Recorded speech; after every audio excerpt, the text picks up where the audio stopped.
Baik, Pemirsa TVmu dimanapun Anda berada, kita kembali di Healthy Corner dan masih dengan dua narasumber kita membahas tentang menghindari penularan COVID pada petugas medis di rumah sakit dan di klinik. Kembali Pak Agus tadi yang disampaikan Bu Eko ini saya kira menarik bagaimana kemudian rumah sakit Muhammadiyah dan Aisyah, terutama juga klinik ya. Nanti kita belum bahas klinik Bu, ini masih rumah sakit rumah sakit ya. 75 rumah sakit. Nah ini kaitannya dengan APD. Tadi Bu Eko ini menyampaikan kalau rumah sakit wajib petugas semuanya pakai APD. Lalu kemudian pengunjung pun demikian. Nah, terkhusus untuk garda, kita menyebutnya garda depan atau belakang, Bu? Rumah sakit itu? Tergantung sudut pandang kita. Kita menyebutnya sebagai garda terdepan, karena berhadapan langsung dengan pasien.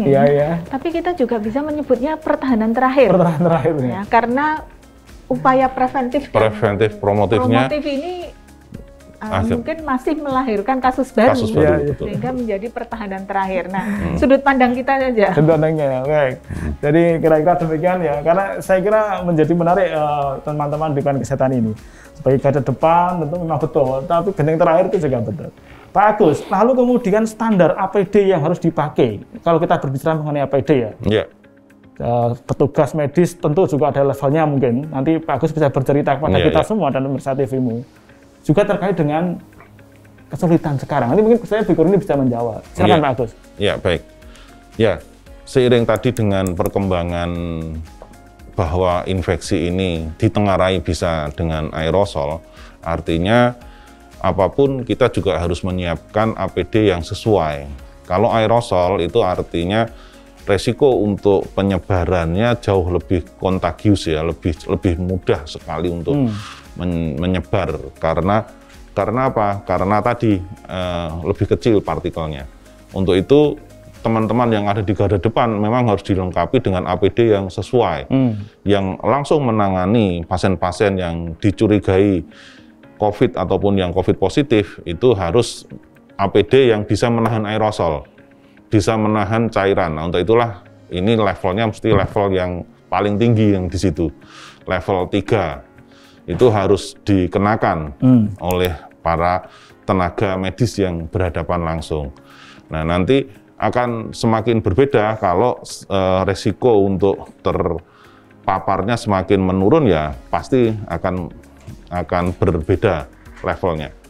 Namun kita juga harus akan bersiap karena ini akan panjang bahwa akan ada suatu kebiasaan baru ini nanti di rumah sakit ya. Satu, bahwa yang di rumah sakit semua pengunjung harus menggunakan masker, harus sering cuci tangan. Petugasnya pun sudah selalu akan terbiasa dengan menggunakan APD dengan baju-baju khusus rumah sakit. Sudah tidak lagi menggunakan misalnya dokter menggunakan jas dokter semalamnya itu ya kelihatannya akan berubah ini kelihatannya kemarin jadi diskusi. Jadi jas hazmat gitu ya. Iya, jas APD semua. Akhirnya akan terjadi.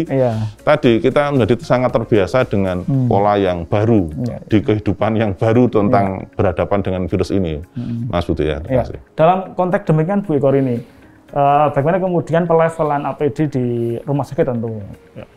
Kalau di rumah sakit Muhammadiyah Aisyah sendiri, bagaimana kemudian terkait dengan mengakses APD dengan pelevelan tadi itu yang saya kira dengan kondisi yang sekarang tidak mudah saya kira ya. Gimana Bu ini? Ya, memang seperti yang Mas Budi sampaikan tadi ya. Jadi APD mungkin di awal-awal itu kualitasnya masih bagus ya. Tapi alhamdulillah peran serta masyarakat berusaha untuk ada pemberdayaan masyarakat yang mampu menjahit dan lain sebagainya. Tapi mungkin kualitasnya untuk level 3 ini belum terpenuhi. Jadi misalnya tadi Dr. Agus menyampaikan untuk level 3 itu tidak boleh tembus air. Tapi bahannya mungkin tidak tembus air, tapi jahitannya, bekas jahitannya itu kan lubang masuk jarum. Nah, bagaimana menutup itu dengan menjadi yang tidak tembus air? Nah, tadi bukan berarti apa yang sudah dilakukan masyarakat itu tidak berarti, tidak, karena level 1 itu masih bisa dipakai, yang APD yang level 1, tapi yang level 3 harus betul-betul dipastikan bahwa APD ini sesuai dengan standar.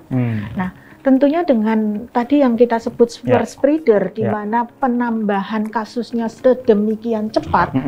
Nah, ini perlu diikuti dengan penambahan pengadaan APD yang juga cepat. Nah, saat ini yang lambat dan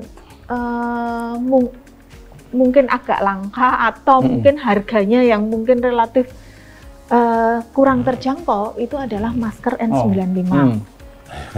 Masker bedah pun sudah mulai jarang. Dulu harganya hanya 16.000 per box, sekarang bisa 300.000, 350.000 kayak gitu. Nah, ini membuat pengadaannya menjadi sulit.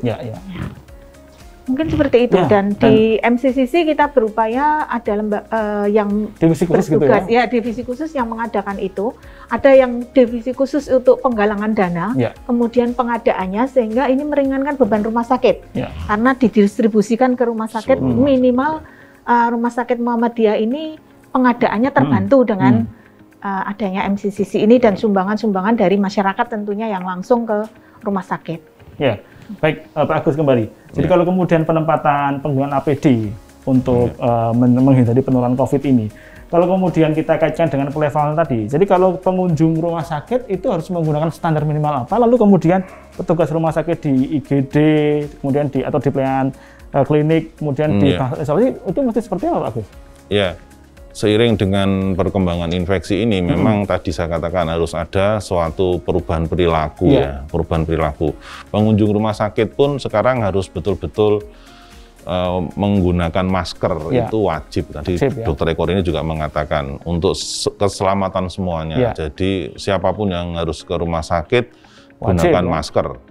Gunakan masker, kemudian biasakan untuk cuci tangan. Jadi rumah sakit pasti akan menyediakan tempat-tempat untuk cuci tangan, baik dengan sabun ataupun dengan menggunakan alkohol base. Itu sangat penting bagi pasien ataupun pengunjung yang datang ke rumah sakit. Kalau petugasnya jelas tadi ber-APD APD paling tidak level 1 sudah harus disiapkan untuk yang paling sedikit terpapar, resiko terpaparnya.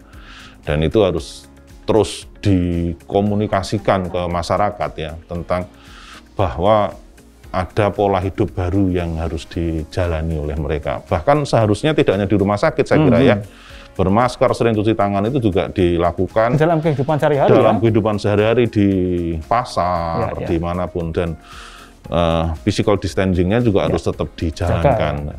Itulah mengapa rumah sakit mungkin Dr. Eko ini mungkin di rumah sakit Muhammadiyah harus sudah mulai menyiapkan ruang tunggu pasien yang tidak crowded. Yang mereferensi pada physical distancing juga. Itu penting juga. Makanya kalau di manajemen itu sekarang sudah ada istilah kita nggak akan kembali normal.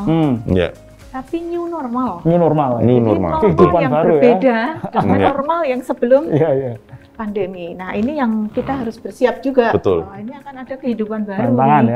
Mungkin nanti kursi tunggu itu sudah dibuat khusus sudah ada jarak-jaraknya satu-satu gitu Sudah kan sekarang kan masih jejer-jejer gitu Mungkin besok yang tengah itu dilepas-lepas. Ada tadi tinggal sudah secara ini naturnya akan memang seperti itu, kursi tunggu di rumah sakit akan berjarak gitu. Dan itu menarik karena memang saya kira rumah sakit Muhammadiyah IC-nya dibangun tidak kemudian seperti Gamping yang langsung besar gitu betul. Tapi kan berkembang Jadi kerutan ini saya kira menjadi menarik ketika kemudian harus menjadi new tadi makanya secara manajemen mungkin nanti ada antrian yang diatur, mereka baru akan datang jam berapa biar tidak menumpuk. Itu akan sangat terjadi di kemudian hari itu. Baik, kita kembali ke mengenai APD. Kalau begitu kira-kira Pak Agus, apakah memang penggunaan APD pelevelan itu mengikuti juga perkembangan virus? Sebetulnya secara umum kita berhadapan dengan virus yang kita anggap saja ini airborne, saya kira sama APD ini universal sebetulnya. Nah, hanya karena kasusnya ini sangat kontagius dan kecepatannya sangat cepat, maka kita agak sedikit gagap dengan APD ini. Idealnya itu APD ini harusnya tetap digunakan oleh segenap komponen di rumah sakit sesuai dengan pelevelannya tadi dan bagaimana dia menghadapi pasien-pasien apa. Pasien-pasien dengan mohon maaf misalnya TB misalnya TB itu kan aerosol harusnya APD-nya juga sama. Sayangnya kita agak karena saking bersahabat dengan TB, kita jadi agak sedikit meremehkan dalam tanda kutip dengan TB-nya. Ya. Sudah living harmoni. Ya. Baik, terima kasih. Kita jeda dulu ya, Pak Agus Bikorini. Baik, pemirsa TVmu, kita akan kembali setelah iklan yang satu ini.